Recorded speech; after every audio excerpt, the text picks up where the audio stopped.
Hi friends, welcome to Faris home food. இன்றைக்கி வந்து டேஸ்டியான சுவையான எறா மசாலா எப்படி செய்யலாம்னு சொல்லித்தரேன். இது ரொம்பவும் நல்லா டேஸ்ட்டாக இருக்குங்க.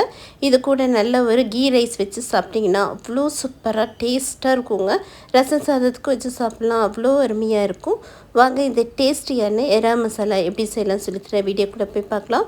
வீடியோக்குள்ளே போய் பார்க்குறதுக்கு முன்னாடி நம்மளுடைய சேனலை சப்ஸ்கிரைப் பண்ணாதவங்க சப்ஸ்கிரைப் பண்ணிக்கோங்க. தேங்க்யூ. 1/2 கிலோ எறாவை நல்லா வாஷ் பண்ணிக்கோங்க. உள்ளே இருக்கிற இந்த குடலெல்லாம் எடுத்துக்கணும். எடுத்துகிட்டு நல்லா க்ளீன் பண்ணி வச்சுக்கோங்க. இதில் கொஞ்சமாக 1/4 டீஸ்பூன் அளவுக்கு மஞ்சள் தூள், தேவையான அளவுக்கு 1/2 டீஸ்பூன் உப்பும் போட்டுக்கலாம். உப்பு மஞ்சள் தூள் போட்டுட்டு நல்லா இந்த எறாவில் பரட்டி விட்டுக்கோங்க.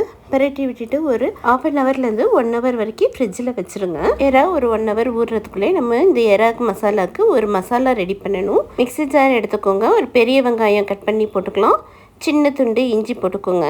5-6 பல்லு பூண்டு தோல் உரித்து போட்டுக்கலாம். காரத்துக்கு ஒரு 2 பச்சை மிளகாவை இந்த மாதிரி உடச்சி போட்டுக்கோங்க. அவ்வளோதான். எல்லாத்தையும் போட்டுட்டு நல்லா நைஸாக அரைச்சிட்டு வந்துடுங்க. இப்போ பேன் வச்சுக்கோங்க, எண்ணெய் ஊற்றிக்கோங்க.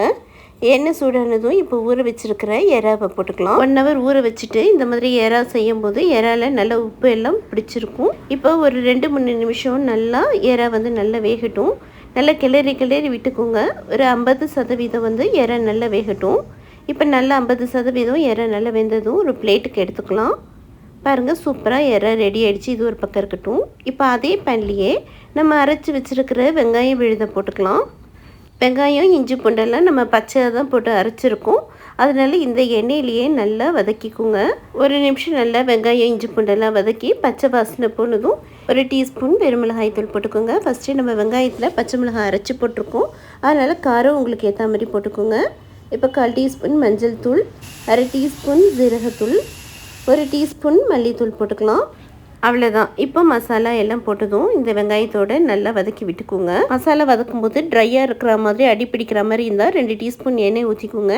எண்ணெயை ஊற்றிட்டு மறுபடியும் வதக்கி விட்டுக்கோங்க. அவ்வளோதான். இப்போ நல்லா வதங்கினதும் இப்போது தேவையான அளவுக்கு ஒரு 1/4 கிளாஸ் அளவுக்கு தண்ணி ஊற்றிக்கோங்க. உங்களுக்கு எந்த அளவுக்கு கிரேவி வந்து வேணுமோ அந்த அளவுக்கு கொஞ்சம் தண்ணியாக ஊற்றிக்கலாம்.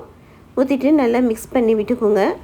ஃப்ரெஷ்ஷாக கொஞ்சமாக கருவேப்பிலை இலையும் போட்டுக்கலாம்.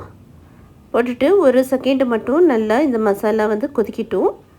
இப்போ 1 செகண்ட் ஆகி நல்லா கொதித்ததும் இப்போ நம்ம வறுத்து வச்சுருக்கிற எறாவை போட்டுக்கலாம். எறாலே நம்ம ஃபஸ்ட்டு உப்பு போட்டிருக்கோம். இப்போ இந்த மசாலா போட்ட பிறகு கொஞ்சமாக ஒரு 1/4 டீஸ்பூன் அளவுக்கு மறுபடியும் உப்பு போட்டுக்கோங்க.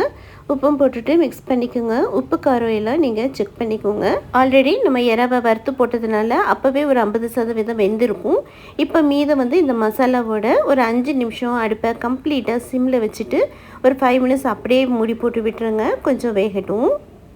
5 மினிட்ஸ் ஆயிடுச்சு. இப்போ ஓப்பன் பண்ணி பார்க்கலாம். வாவ், பாருங்கள் எவ்வளோ சூப்பராக கமகமன்ட்டு எறா மசாலா ரெடி ஆகிடுச்சிங்க. இப்போ இதில் கடைசியாக கொஞ்சமாக கொத்தமல்லி இலையும் போட்டுக்கலாம்.